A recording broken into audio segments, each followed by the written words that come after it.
Alléluia. Pendant qu'il y avait une réunion dans le ciel, dans cette réunion c'était compliqué. Nous on croit toujours que là où la présence de Dieu se trouve, il y a l'absence totale du diable. C'est ça la verset biblique. Mais écoute-moi bien, dans cette réunion particulière, Dieu a permis que le diable vienne. C'est pour te faire comprendre qu'il y a un esprit qui contrôle tous les esprits. Il est capable de libérer les démons, il est capable de maîtriser les démons.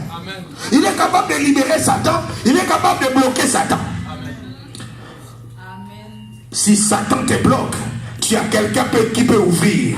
Mais si c'est lui qui te bloque, même si tu pars chez Satan, tu ne feras que t'enterrer. Si c'est Jésus qui te bloque, même si tu vas chez les marabouts, tu ne feras que reculer. Parce que c'est lui qui a l'autorisation sur tout esprit. Il s'appelle Jésus-Christ de Nazareth. Est-ce que tu peux acclamer très fort? Dis un amen que je continue.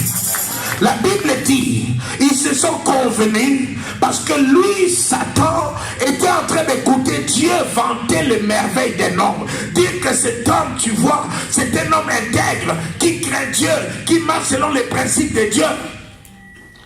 Et là, Dieu va dire,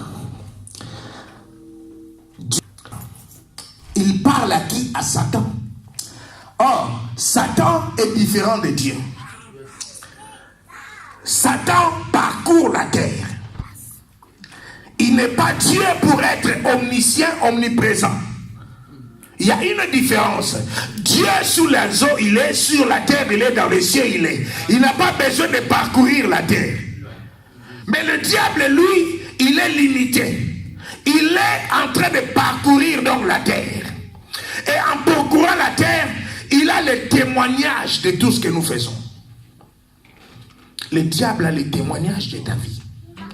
Il sait que hier tu as menti.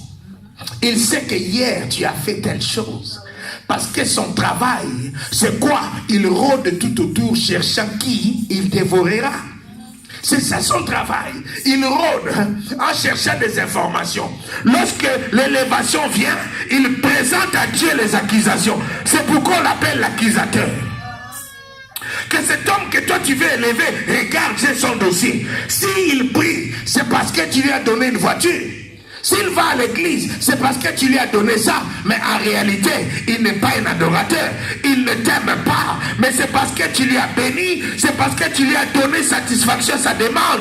Attends, lorsqu'il aura sa voiture, lorsqu'il aura son argent, lorsqu'il aura des choses qu'il te demande, il va disparaître. Et là, il a osé le faire chez Job. Dieu va parier dans la vie de Job. Il y a des personnes, un adorateur, c'est la personne que Dieu peut parier sur lui. Oh, quelqu'un ne m'a pas compris.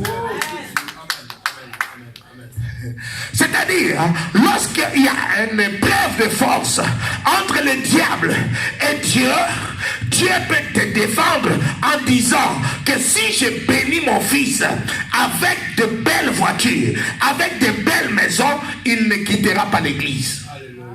Est-ce qu'il y a de telles personnes? Job, Dieu a parié pour lui. Moi, je suis convaincu que mon fils est Job. Ce n'est pas à cause de ce que je lui ai donné. Satan dit arrête. Moi, je connais cet homme. Si tu ôtes ce que tu lui as donné, il t'injuriera en face. Dieu dit non. On va donc parier entre moi et toi. Qui va gagner dans la vie de Job? C'est ça l'adorateur. Un adorateur, Dieu t'observe. Même dans des moments difficiles, Dieu t'observe. Même quand rien ne marche, Dieu t'observe. Est-ce que tu es la personne que Dieu peut parier dans ta vie, que tu ne quitteras jamais, que tu n'abandonneras jamais ton église, que tu ne changeras jamais de position? Beaucoup de gens, leurs bénédictions sont déjà suspendues. Ils sont là proches de toi, mais tu n'as pas encore atteint la maturité d'un adorateur. Quand tu n'as pas encore atteint la maturité d'un adorateur, tu attendras encore, parce que dans le trône de Dieu, là où siège le mystère de l'adoration, il n'a pas de jeune homme. Yes.